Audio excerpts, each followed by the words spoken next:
Infopork.com.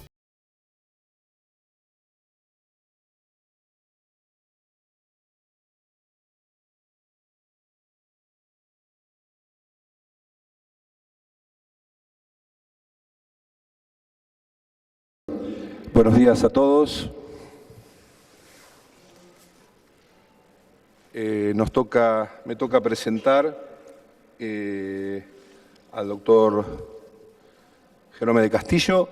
Él va a referirse a lo que son anestesia, analgesia y sedación en la Piara. Jerome, adelante.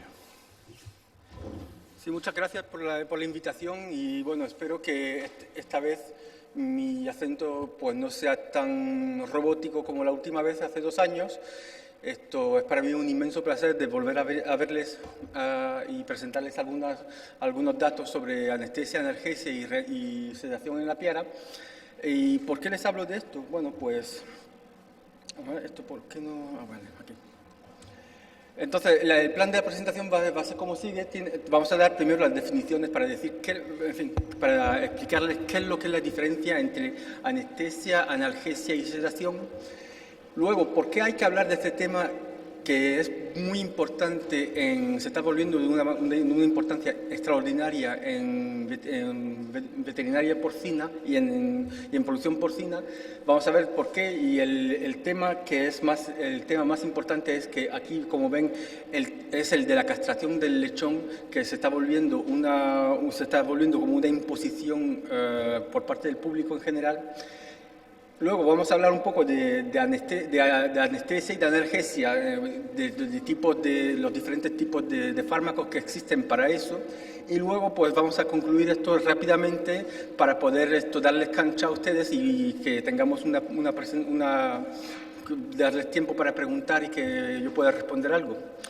Bien. Entonces, rápidamente, ¿qué es la analgesia? Pues es la pérdida de sensaciones dolorosas únicamente. Esto es sensaciones dolorosas sin que se pierdan las sensaciones táctiles ni la movilidad en el animal. En cambio, la anestesia, como ven, aquí tienen las dos componentes, tanto las sensaciones táctiles como las dolorosas. Y dependiendo de la manera en que se hace esta anestesia, puede ser una anestesia local en la cual se va a actuar sobre una zona del cuerpo, y eso se hace a través de una desensibilización de un nervio o de un grupo de nervios. Y luego está la anestesia general, que es en todo el cuerpo y es acompañada de pérdida de conciencia y de movilidad. Bien. Finalmente, la sedación, que es una disminución del nivel de conciencia acompañado de relajación, pero no necesariamente perdiendo la movilidad. O sea que si se le estimula al animal, este va a reaccionar. Y claro, si es un estímulo doloroso y repetido, pues claro, en ese momento va a reaccionar todavía más fuerte. Bien. Entonces, ¿por qué esto se está volviendo tan importante en una piara, en producción porcina? Es porque ahora mismo hay una presión, una demanda pública internacional para mejorar el bienestar de los animales, incluidos los animales que viven, los animales de ganado. Y en ese momento, pues, aquí en estas demandas que hay, pues hay una demanda de suprimir manipulaciones que sean dolorosas, de sustituir las manipulaciones dolorosas por algunas que sean menos dolorosas si hace falta hacerlas, y luego sosegar el dolor si no se tiene más remedio que hacer algo doloroso. Entonces, suprimir, por ejemplo, estamos hablando de suprimir, por ejemplo, la talla de colmillos, o se dice de suprimir, por ejemplo, de suprimir la talla de la cola también. Se dice de sustituir, por ejemplo, pues en vez de hacer una talla de colmillos, pues se dice por qué no se hace un método que es más suave, que es el del limado de colmillos, que además no hace, que es menos traumático y también hace un corte que es más limpio y que es, menos propicio a dar problemas de salud al animal.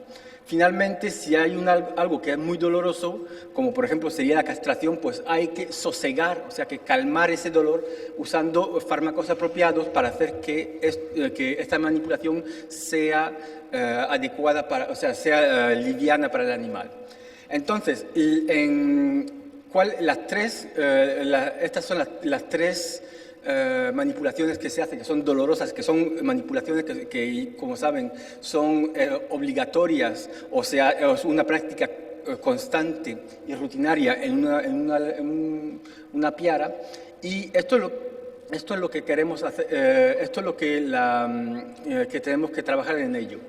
También hay otras causas de origen traumático, por ejemplo, cuando hay una pelea entre animales y que hay, por ejemplo, hay heridas que hay que suturar, puede haber, por ejemplo, un parto que sea difícil, puede haber, vamos a ver otro tipo de eventos que podrían hacer este tipo, en fin, que requerirían un control del dolor.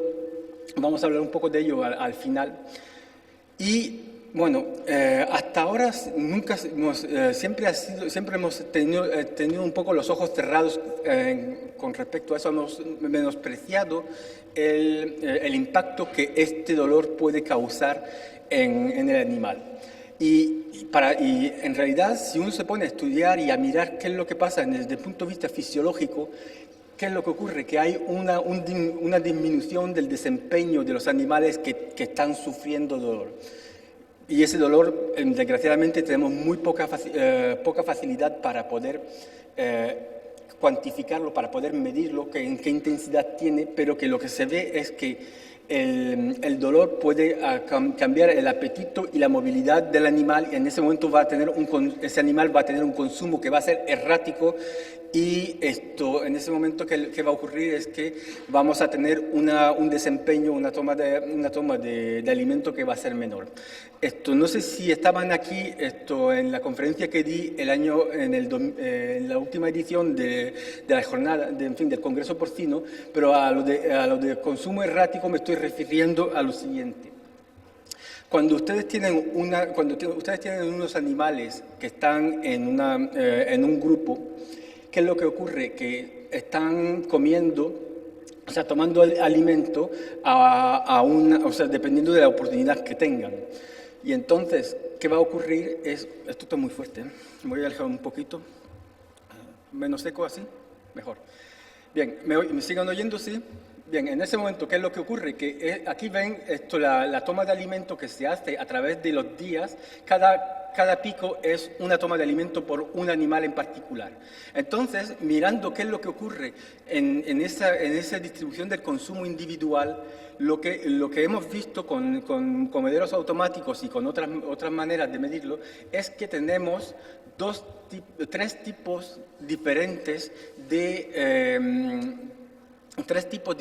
de animales. Hay animales que cuando van a comer, comen mucho y lo hacen de manera bastante espaciada. Y bueno, últimamente se ha visto que estos son los animales que mejor rendimiento tienen de cara a la ganancia de peso. Luego tienen animales que van al comedero de manera como para picar, como de tapeo, vamos a decir como decimos en España, y entonces aquí ven que son una cantidad increíble de tomas de alimento que se hace de manera muy distribuida a través del tiempo. Y finalmente estos son los que nos conciernen, que son los animales que pueden estar afectados por enfermedad, pueden ser animales que sean, en fin, que tengan dolor por alguna razón, que lo que se ve es que ven aquí que los animales tienen mucha menos regularidad en la cantidad que comen y en la variación del tiempo, o sea, en el intervalo entre cada comida. ¿Esto qué es lo que quiere decir? Que son animales que están saltando comidas y están pasando tiempos de ayuda que pueden ser bastante prolongados, y esto traer un catabolismo proteico y que puede en fin, influenciar, deteriorar esa ganancia de peso que todos anticipamos. Bien, entonces, creo que estoy aquí. Bien. Entonces, aquí hay el apetito y la movilidad, hay el catabolismo proteico y también hay, que hemos hablado, y también, claro, cuando se toma el alimento de manera muy errática, ¿qué es lo que ocurre? Que hay una resistencia a infecciones que está disminuida. Bien, luego, los animales que tienen dolor también tienen un comportamiento que es mucho más reacio porque se protegen, son más desconfiados, y esto, cuando hay un procesamiento de animales que es obligatorio, pues esto conlleva riesgos inútiles de agravar las lesiones o de causar nuevas.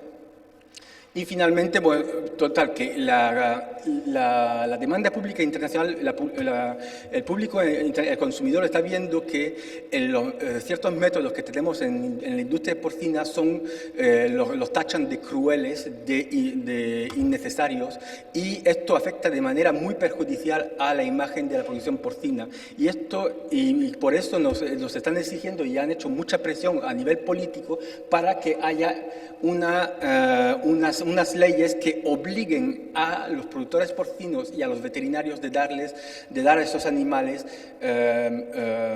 un tratamiento contra el dolor, porque la ausencia del dolor es una de las libertades fundamentales del bienestar, es uno de los derechos fundamentales del bienestar. Bien. Entonces, esta diapositiva es para mi colega Joaquín, que vamos a hablar de analgesia, anestesia, un poco con una, vamos a decir, una perspectiva futbolística. Y entonces, luchar contra el dolor animal, o sea, combatir el dolor animal es un poco como enfrentarse al Barça. ¿El Barça qué es lo que tienen? Pues tienen a defensores de mucho talento, bueno, ya no tanto porque está Shakira, pero en fin, pero también tienen a los dos mejores pasadores del mundo y tienen luego a Messi, que es, bueno, un fenómeno, este tipo está en órbita, ¿no? Está clarísimo. Entonces, para intentar combatir el dolor, pues ¿qué es lo que hay que hacer? Pues hay que destabilizar, hay que destabilizar la defensa, aislar a los pasadores, y a Messi, bueno, que no le demos ni aire para respirar, porque es que es horroroso el tipo corre como un enano, es increíble. Bien, y en anestesia y analgesia es exactamente lo mismo. No se puede uno contentar con ir a actuar sobre un nivel, o sea, sobre un personaje u otro, porque los otros son demasiado buenos y pueden resolver el partido igual. Bueno, pues con analgesia y anestesia pues es exactamente lo mismo. ¿Y esto qué ha pasado aquí? Anda. Bien. Bueno, pues la primera línea aquí, lo que se decía era calmar el dolor. Entonces, ¿con qué se va a calmar el dolor? Se va a calmar principalmente con dos tipos de fármacos que tenemos disponibles en la farmacopea, que son los antiinflamatorios no esteroideos, los AINES, que los vamos a llamar, los glucocorticoides. Luego, esto es para calmar la inflamación. Luego, para cortar la transmisión del influjo nervioso que va a informar al cerebro, ¿qué es lo que vamos a hacer? Vamos a utilizar anestésicos locales. Y luego, la componente que es extremadamente importante, hola Alejandro, un gusto de verte, esto es de apagar el sistema nervioso central. ¿Lo vamos a hacer con qué? Lo vamos a hacer con narcóticos, con ciertos AINES que tienen un efecto central, o sea, específicamente en el cerebro. Luego también hay estos sedativos y vamos a hablar de los anestésicos generales. Entonces, ven, esta es la cadena de transmisión de un influjo nervioso. Entonces, ¿qué es lo que va a ocurrir? Es que aquí tenemos una agresión que va a causar una señal dolorosa. Esta señal dolorosa la vamos a intentar calmar con los AINES a este nivel local. La transmisión a la médula espinal la vamos a intentar calmar con los anestésicos locales. Y luego, ven aquí que vamos a hablar que la información llega al cerebro y el cerebro también manda influjos para sensibilizar el animal al dolor. Y esto es el componente central del combate con el dolor. Y para eso se necesitan otro tipo de fármacos que van a actuar no solo a nivel de la lesión, pero también a nivel de la integración de las señales. Bien. Entonces, vamos a ver, para calmar la información, para calmar la inflamación, bueno, pues eso, hay que regar fuerte. Y claro, como estamos aquí en Argentina, pues esto probablemente Mariela ayer habló tal vez de la sopa inflamatoria.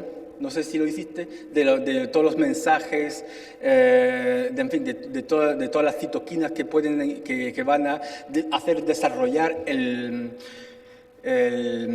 fin, la reacción inflamatoria. Y entonces, pues eso, pues claro, por estar aquí en Argentina, pues si hablamos de sopa inflamatoria, pues yo no voy a hacer referencia a Mafalda, ¿no? Que es... ¿Por qué? Porque esta sopa inflamatoria, ¿qué es lo que ocurre en realidad? Es esto.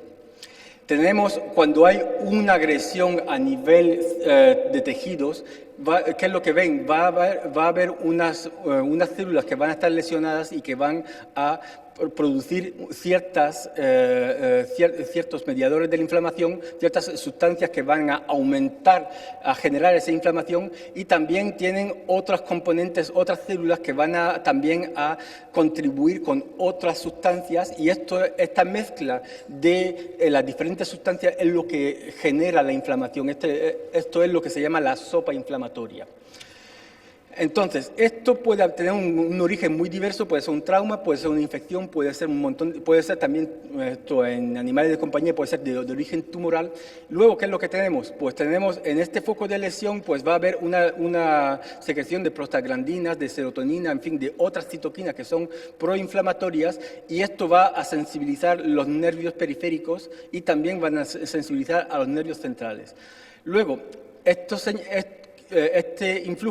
va a generar un influjo nervioso que va a subir por ciertas fibras nerviosas y va a llegar a la médula espinal y luego al cerebro últimamente. Y entonces aquí ven toda la cadena que hemos dicho con todos los productos que pueden bloquear en cada punto.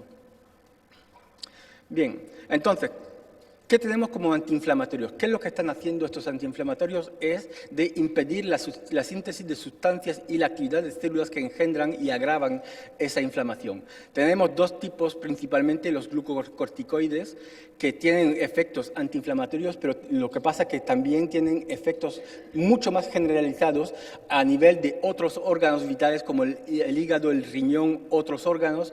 Esto va a modificar también la capacidad de los glóbulos blancos de fagocitar, o sea, de destruir a los agentes patógenos si hay, y también va a afectar el riego sanguíneo, sobre todo la microcirculación sanguínea, que asegura una cierta, en fin, que va a proteger esas células.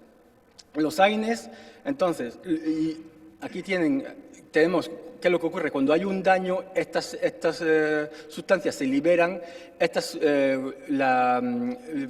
se van a transformar en esta sustancia y ahí es donde los glucocorticoides van a bloquear. Lo que pasa es que, como ven aquí, los glucocorticoides no solo van a bloquear los factores inflamatorios, que son estos de abajo, sino que también van a bloquear otros factores que son esenciales para la fisiología normal del organismo. Bien, usando los AINES, vamos a bloquear un poco más abajo y en ese momento va a ser un método de control del dolor que es mucho más selectivo porque tenemos un efecto antiinflamatorio que es mucho más específico. Aquí, bueno, he estado consultando el Vademecum aquí argentino y he visto que con respecto a glucocorticoides tienen homologadas tres moléculas para el tratamiento en porcinos. Tenemos dexametasona, flumetasona y triamcinolona que están aquí dibujadas. Entonces, ¿qué es lo que estas moléculas son muy aparentadas, muy parecidas? Lo que pasa es que no son idénticas. Por ejemplo, en el caso de la triamcinolona que ven aquí, pues este grupo que se ve aquí, pues ¿qué es lo que hace? Que tiene por efecto de bajar la potencia del fármaco. Entonces tiene un efecto antiinflamatorio que es menor. Y eso puede contribuir a tener una eficacia menor en cuestión de efecto antiinflamatorio. Entonces, estos glucocorticoides, ¿qué es lo que van a hacer? Pues van a inducir la síntesis de lipocortinas que van a disminuir factores proinflamatorios muy variados, van a aumentar factores antiinflamatorios y van a disminuir la actividad de glóbulos blancos, entre otras cosas. También pueden tener como efectos secundarios también de causar diabetes, en fin, un montón de cosas diferentes. Si miramos a las prostaglandinas únicamente, pues que son las que son realmente importantes, tenemos esto en las prostaglandinas, ven que hay dos tipos de enzimas que sintetizan esas prostaglandinas. Tenemos una que se llama ciclooxigenasa 1 y la segunda ciclooxigenasa 2. Entonces, los efectos de las prostaglandinas, como ven aquí, es aumentar la secreción de moco protector, aumentar el caudal en capilares sanguíneos. Estos son efectos que son citoprotectores que van a permitir a las células y a los tejidos de funcionar de manera íntegra, de manera normal.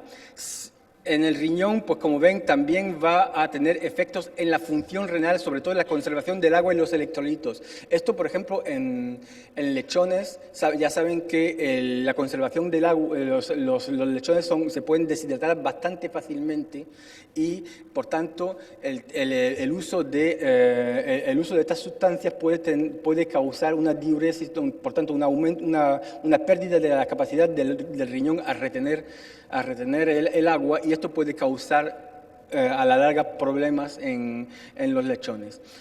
También van a inducir la síntesis de eritropoyetina. Ya saben ustedes que en el lechón la síntesis de glóbulos rojos es algo que es bastante importante. Damos a todos los cerdos una inyección de hierro para prevenir la anemia. Y aquí, como ven, el riñón tiene un rol muy importante en esa síntesis. La eritropoyetina es la hormona, como saben, del ciclista o del deportivo de alto nivel que necesita pues, una ayuda externa para ganar una medalla. Bien, pues el cerdo es lo mismo. El lechón necesita también esa ayuda externa para poder producir los suficientes glóbulos rojos como para poder suministrar el oxígeno a las diferentes células durante el periodo de crecimiento. Luego, aquí en el cerebro hay otra enzima que es la COX-2, y esta, como ven, tiene efectos en la regulación de la temperatura, que puede pasar, que dependiendo de la secreción puede pasar desde la temperatura normal a un estado de febril. Luego, también tiene un efecto sobre el apetito, que puede ser, cuando es normal sería una sensación de saciedad, pero también cuando aumenta la cantidad de prostaglandinas en el cerebro, lo que causa es anorexia, y también causan somnolencia. O sea que ven aquí los efectos, como ven, son los efectos cerebrales de las prostaglandinas que contribuyen a la aparición de los síntomas clínicos de la enfermedad infecciosa de somnolencia, letargia, etcétera, etcétera. Entonces, esto es algo bastante importante. Entonces, ¿qué tenemos como antiinflamatorios no esteroideos? Pues sabemos que esta enzima tiene un efecto protector de tejidos. Esta enzima es una enzima que va a aparecer nada más en cuestiones de estrés celular, o sea, de lesiones. Esta es la que va a tener un rol importantísimo en el dolor y la inflamación. Y entonces, y como ven aquí, pues hay diferentes moléculas, meloxicam, paracetamol, que son selectivas para este estrés celular, mientras que estas que están aquí debajo, ketoprofeno, flunixina, tolfenato no creo que la tengáis, diclofenaco lo tenéis, fenilbutazona, me parece que también la tenéis, y dipirona, pues la tenéis disponible aparentemente. Y estas no son selectivas para el COX-2. Entonces, estas moléculas, ¿qué es lo que hacen? Pues van a tener una preferencia de actuación a nivel de los focos infecciosos, y van a tener también un efecto sobre la reducción de la fiebre y también sobre el aumento del apetito, lo cual es importante para un lechón que está creciendo. En cambio, estos que no son selectivos para COX-2, pues van a actuar también sobre el enzima que es protectora de tejidos. Y en ese momento, esto es la razón por la cual con estos fármacos van a tener más problemas de isquemia, o sea, de úlceras gástricas, isquemias renales, isquemias hepáticas, o sea, necrosis hepáticas, van a tener bastante más riesgos de tener un efecto adverso, sobre todo si lo utilizan de manera repetitiva. Estos son los COX-1 y este es el COX-2. Como ven, son moléculas distintas que tienen diferentes acciones. Bien, entonces, en el uso de antiinflamatorios, ¿qué es lo que vamos a hacer? Normalmente se dosifican una vez al día, 3 días máximo. Aquí no sé si tienen tiempos de retiro para estos productos, pero como ven, pues hay algunos que son más cortos de tiempo de retiro que otros. Y hay productos que se utilizan por inyección, hay productos que se utilizan orales, como por ejemplo el ácido acetilsalicílico, eso es la aspirina, que se utiliza bastante en América del Norte. Luego en glucocorticoides se utilizan sobre todo en inyección, se dosifican una vez al día y durante aproximadamente 4 días. Eso es lo que se puede hacer como máximo. Desde luego, en una piara eso es un régimen terapéutico que puede ser muy fastidioso de llevar, pero a lo mejor hay otras maneras de trabajar que pueden ser más inteligentes. Bien, entonces, esto es lo que apercibimos para poder apagar esa inflamación, calmar esa inflamación. Luego lo que queremos también es cortar la transmisión. Aquí ven un cortafuegos, es precisamente para que si hay un incendio de un lado, pues no vaya a quemar la montaña entera. ¿Qué se hace? Se utilizan anestésicos locales como lidocaína. La lidocaína lo que va a hacer es impedir la transmisión del influjo nervioso al inactivar el canal sodio que despolariza la membrana de la neurona. Entonces, lo bueno de estos productos, de esta clase de fármacos, es que cuanto más dolor haya o cuanta más sensación haya, más eficaz será el producto. ¿Por qué? Porque resulta que esta molécula solo se puede fijar sobre el receptor cuando éste está abierto, y en ese momento, y aquí como ven, cuanto más grande sea el dolor, mayor será la frecuencia de apertura del canal, y en ese momento ven aquí la fijación y la intensidad del efecto que se produce. Entonces, esto es algo que puede funcionar extremadamente bien para un caso, por ejemplo, de castración en lechones.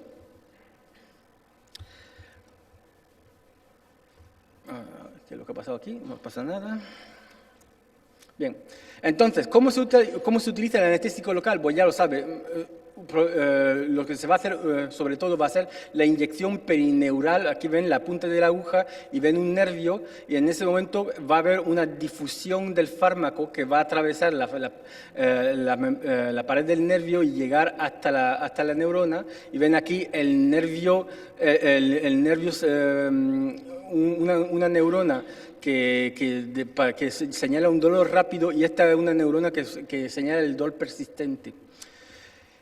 Esto cuando se da este tipo de fármacos va a ser eficaz en 5 minutos.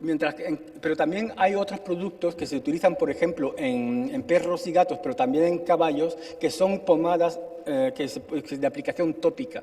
Y esto también puede funcionar, causa una insensibilización del sitio en unos 30 minutos y es bastante eficaz. Por supuesto, esto en una piara es bastante más complicado de hacer porque habría que pasar 2 o 3 veces sobre el animal. Y para la toxicidad de estos productos, pues hay irritación, que es lo que ocurre muy a menudo. Hay también, si se da una sobredosis, pues puede causar somnolencia, ataxia, vómito. Y si se inyecta endovenoso, pues puede haber efectos cardíacos que pueden ser bastante importantes. Entonces es bien importante si se utiliza, por ejemplo, en un caso de castración y se va a inyectar a nivel intratesticular, como vamos a ver en una diapositiva, sensitivas, pues hay que verificar que no estamos en vena aspirando para estar seguros que esto va a causar una anestesia local y no unos efectos de colapso cardíaco, en fin, de bradicardia, de hipotensión y de colapso del animal. Bien, entonces, la última fase, que esta es la que no hacemos muy a menudo, y sobre todo en producción porcina, es la de apagar el sistema nervioso central. Entonces, aquí se pueden hacer diferentes cosas. Se puede hacer una analgesia central para impedir la sensibilización al estímulo nervioso, se puede hacer sedación y se puede hacer anestesia. Entonces, para sedación puede ser una sedación ligera para facilitar manipulaciones, para calmar animales nerviosos. Puede ser también una sedación profunda para poder realizar intervenciones que son dolorosas como una castración.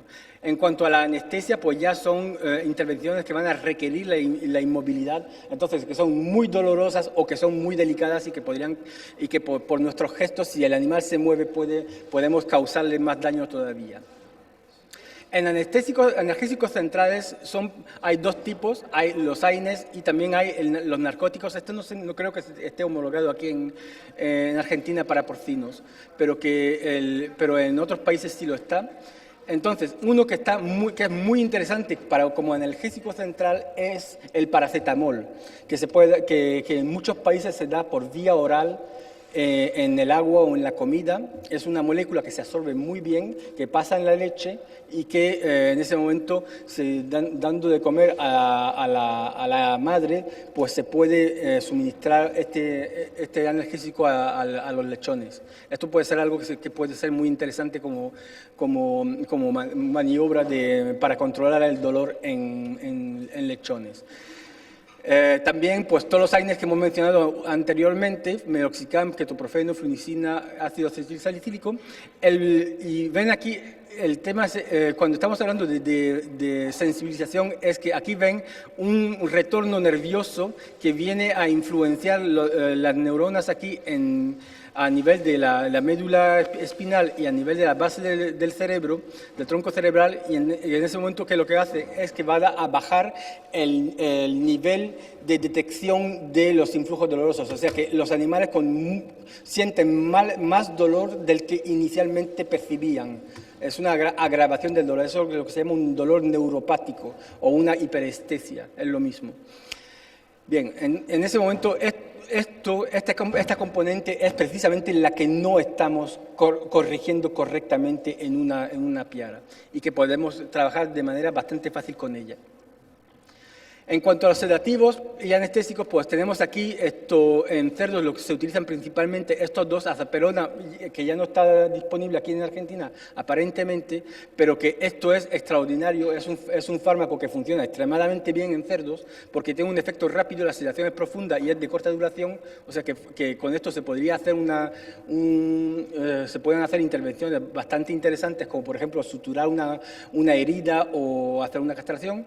La cipromacina, pues, es un efecto que es lento, tarda mucho en aparecer, la sedación es muy ligera, pero es de larga duración. Esto es más bien utilizado, es más interesante como para calmar un animal, más que para hacer una intervención más invasiva. En cuanto a los anestésicos que tenemos, pues tenemos barbitúricos, tiobarbital, pero esto se tiene que dar endovenoso y esto no se puede contemplar, y ketamina, que también es un fármaco que es muy interesante, que tiene una acción intermedia y que a dosis mucho menores que las necesitadas para la anestesia tiene un efecto de analgésico central como el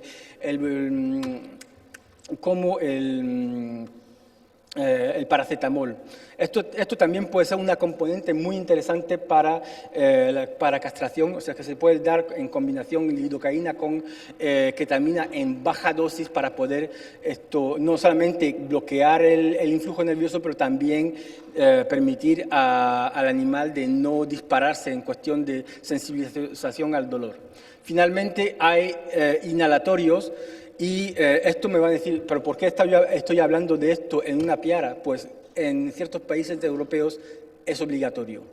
Entonces, por eso eso es lo que les voy a mostrar en unos momentos.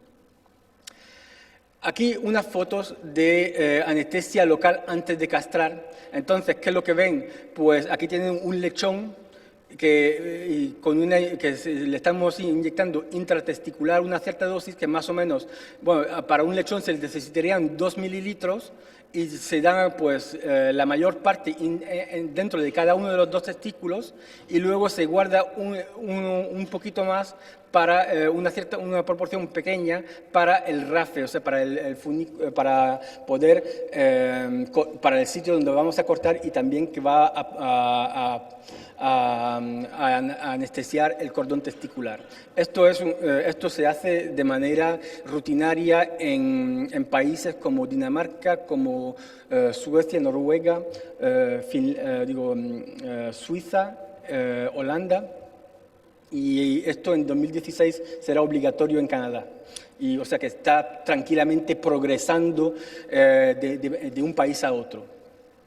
Luego, aquí ven inhaladores anestésicos en batería. Esto es un producto suizo que ven aquí. Tienen aquí una bombona con isoflurano y tienen aquí, pues, son como mascarillas para los cerdos, se instalan así.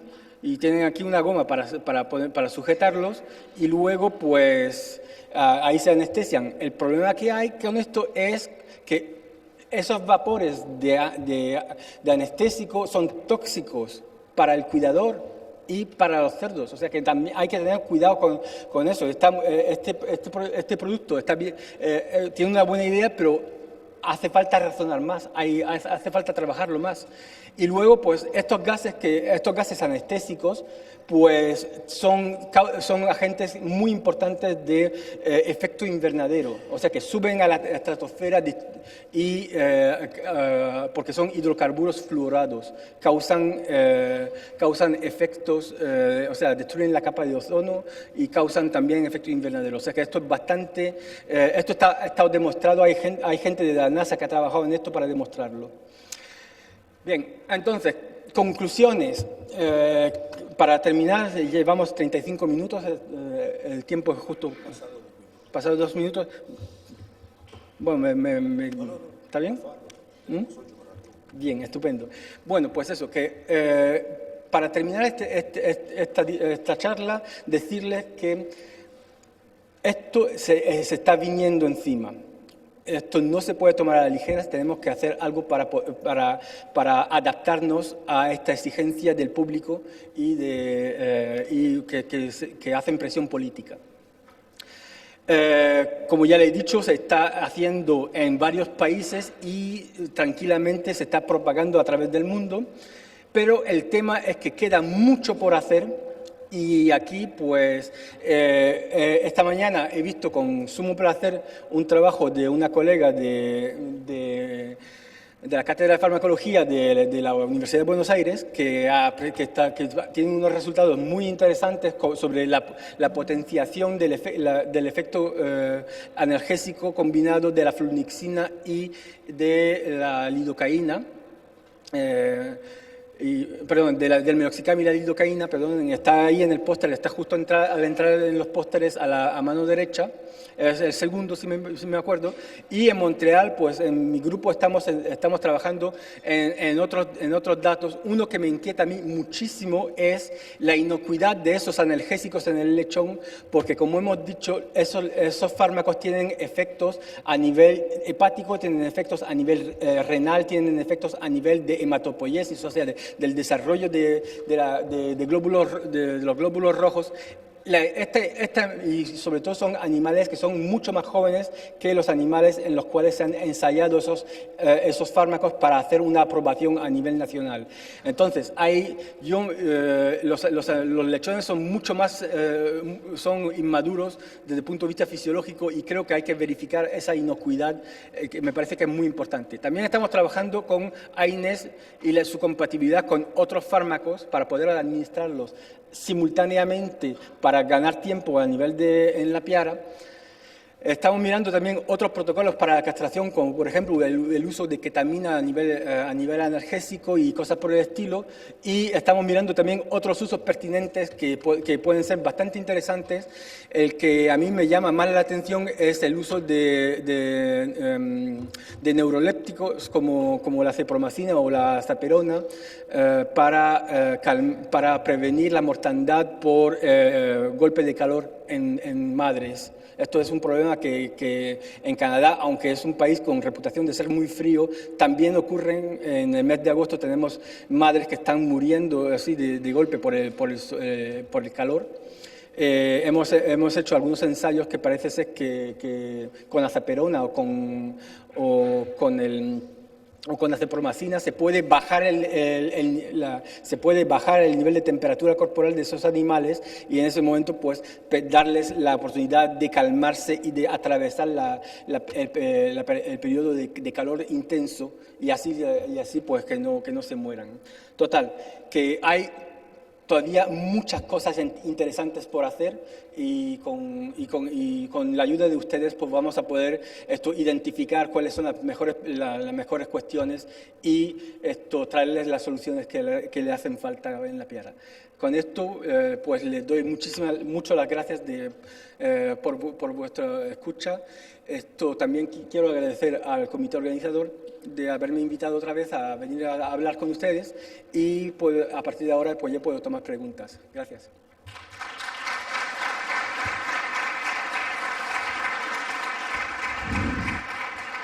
Bien, muy claro el doctor Castillo, queda abierto, tenemos un par de minutos para las preguntas.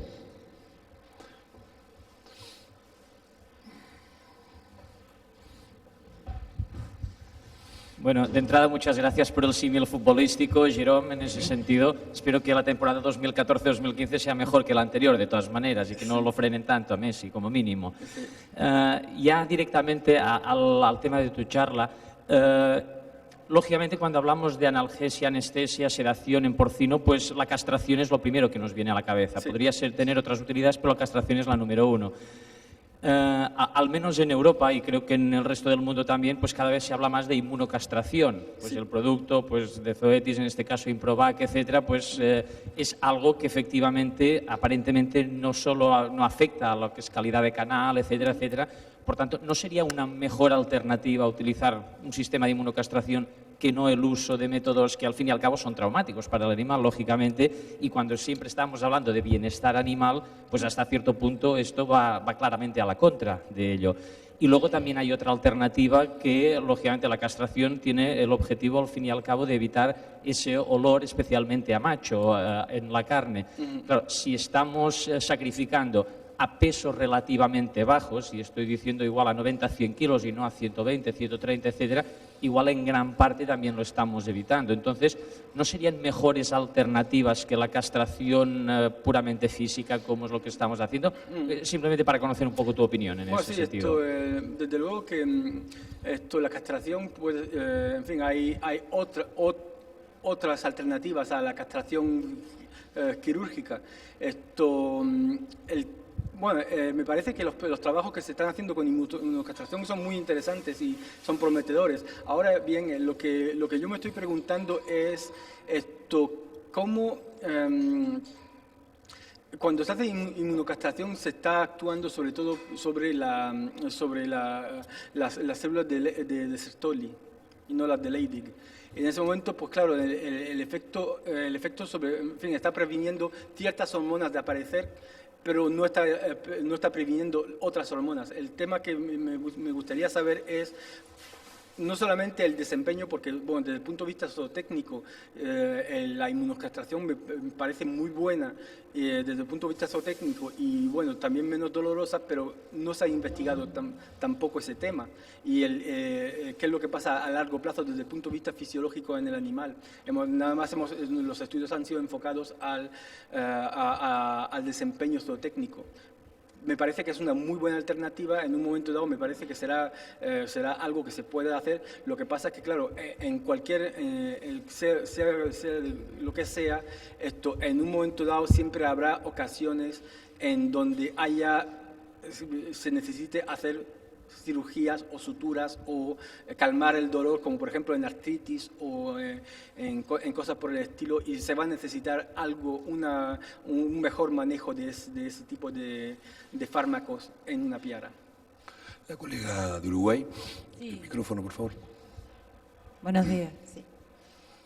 Sí, no, nosotros teníamos una pregunta, o sea, teníamos una duda, ¿no? Sin ser hablando de los lechones, en cuanto a bienestar animal, un poco viendo el tema de las madres.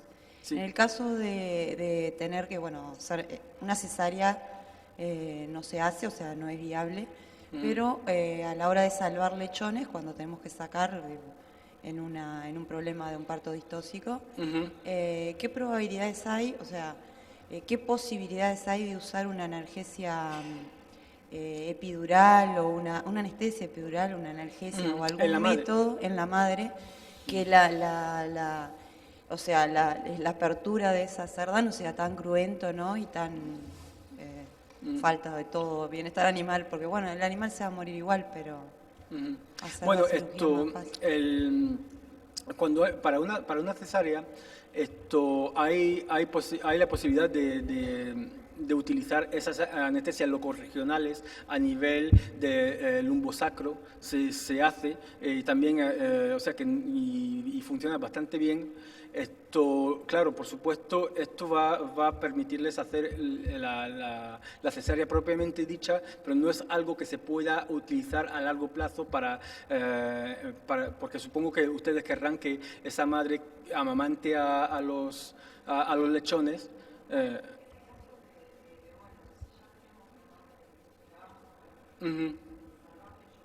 Sí. Tienen otras madres, o sea que pueden hacer una adopción cruzada sin problema. Bien, entonces, no la oigo muy bien, desgraciadamente. El micrófono, sí, ¿por qué no se lo alcanza, por favor? ¿En qué espacio intervertebral hacemos la ¿En lumbosacra? qué espacio? Sí. Bien. Bien, el espacio para el nervio pudendo va a ser a nivel lumbosacro, pero también para la cesárea propiamente dicha van a tener que hacer como... varios puntos. Sí, a nivel lumbar, creo que va a ser probablemente si mal no recuerdo, era algo así como entre la tercera y la cuarta apófisis transversa lumbar. Creo que era por ahí. Sí. Sí. En granja es uno de los que más utilizamos. Por ahí con lo del golpe de calor en la cerda preparto, si podías profundizar un poquito. En la cerda preparto. Bien, desde luego, sí, en ese momento esos productos también se pueden utilizar en la cerda preparto. En el caso de acepromacina no creo que esté contraindicado en cerdas grávidas. Pero la saperona, por el hecho de bajar la temperatura. Sí. Bueno, eso, no estamos hablando de hipotermia, estamos hablando de normalizar una temperatura, porque ¿qué es lo que ocurre? Que el fenómeno que ocurre del golpe de calor es que el animal sofoca, necesita aire, se excita, produce más calor y todo eso. En ese momento hay no solamente una componente térmica sobre la cual se puede actuar, pero también hay una componente de sedación, de relajación del animal para hacer que ese animal no se deteriore en camino. En ese momento, yo por eso estaba pensando más en la acepromacina que en la saperona, porque el efecto sí es más lento, pero dura mucho más tiempo en el organismo y es una sedación que es mucho más ligera, con lo cual a nivel o sea, no va a haber una hipotermia tan fuerte y tampoco va a haber va a afectar a los fetos antes del parto. Bien, la última. Una pregunta complementaria a eso. ¿El efecto sería a nivel sedación, no a nivel cardiovascular de los tranquilizantes? ¿Dónde? Acá. Vale, perdón. Sí. Perdón, en las cerdas. El efecto ese sería a nivel sedación, no a nivel cardiovascular. Bien,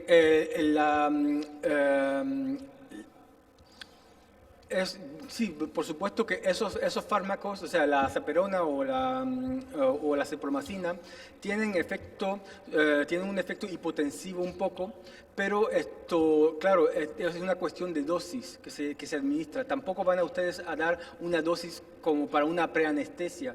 Van a dar una dosis que es más baja, lo cual no le va a causar un colapso. ¿Sí? ¿Ha respondido a su pregunta? Sí. Y una sola consulta rápida es el efecto del paracetamol oral en la cerda gestante. Pues... Para los lechones, perdón. ¿Cómo? Para los lechones. Sí, para los lechones. Bien, en la cerda el paracetamol es una molécula que se absorbe extremadamente bien, que tiene un efecto solamente a nivel cerebral. O sea, a nivel del sistema nervioso central, lo que va a hacer es que va a disminuir la cantidad de prostaglandinas, pero a nivel cerebral. En ese momento no tiene un efecto periférico sobre la generación de prostaglandinas, o sea que no va a tener, por ejemplo, un efecto proabortivo, si es eso lo que la cuestión que me está preguntando. No, era saber cuánto porcentaje pasaba por leche para el efecto de sedación o de anestesia. ¿Cuánto pasa por leche? Si mal no recuerdo, esto se ha investigado sobre todo en mujeres y no en cerdos. Es algo que se tiene que investigar en cerdos, pero normalmente la cantidad de paracetamol que se puede excretar en leche pues corresponde a algo así como a un 5 a 10% de la dosis total.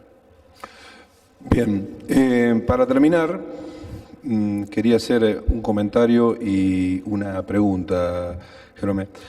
Por un lado, me alegra el hecho que el colega haya comentado que está en el país nuevamente la azaperona, porque es una droga que hasta que desapareció del mercado hace muchos años nos daba muchos resultados y era una droga muy utilizada. Por otro lado, una consulta, dos temas puntualmente. ¿Algún tipo de recomendación para lo que son síndrome de rechazo de lechones en hembras primerizas, es decir, qué tipo de, a lo mejor, medicación se recomendaría? Y hiciste un comentario acerca del uso cada vez más, a lo mejor en Estados Unidos o en Estados Unidos de Canadá, del ácido acetilsalicílico como, estimo yo, o antiinflamatorio o buscando su efecto de bajar temperatura. Ese tipo de medicación, puntualmente, ¿en qué animales se utiliza? Si es... Bien. Entonces, para responder, hembras, ¿el rechazo de hembras? Rechazo de hembras, gracias. El rechazo de hembras, no tengo mucha gran experiencia con eso, pero normalmente con una sedación liviana tendría que funcionar. O sea, que sería, como por ejemplo, se podría hacer una cipromacina oral. Existen formulaciones que se dan para bovinos y cosas por el estilo, que se pueden mezclar a la... Está abierto. Perdón. Sí.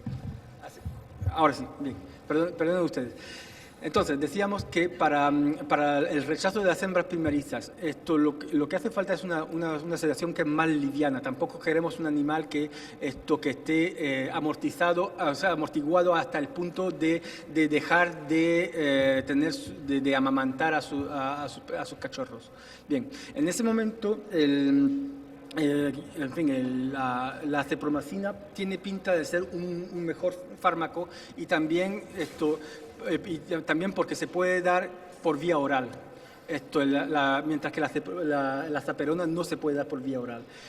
Hay formulaciones que existen, por lo menos en América del Norte y en Europa, en donde la cipromacina es como una especie de suplemento que se puede dar oral en alimento, que se le puede servir a esa madre, y entonces en ese momento, pues claro, podría calmarle un poco esa ansiedad, porque el rechazo de lechones es puramente un problema de comportamiento y de ansiedad. Bien, segundo es... Lo del ácido acetilsalicílico. Sí, el ácido acetilsalicílico se está utilizando mucho en América del Norte en cerdos en crecimiento, en engorde, por ejemplo, o en madres que tienen enfermedades infecciosas que causan fiebre. Se utiliza mucho para eso. ¿Hay alguna contraindicación al plantel reproductor? Bien, contraindicaciones que hay con el ácido acetilsalicílico, claro, por supuesto, es el riesgo de hemorragias y el riesgo de úlceras gástricas, que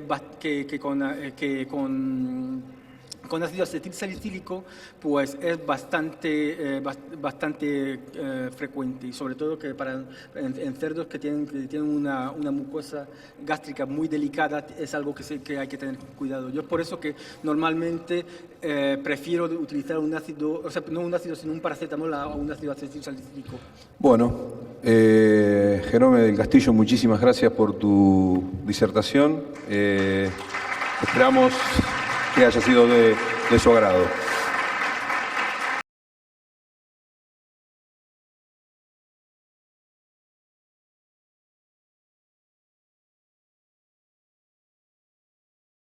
Visite www.infoporc.com.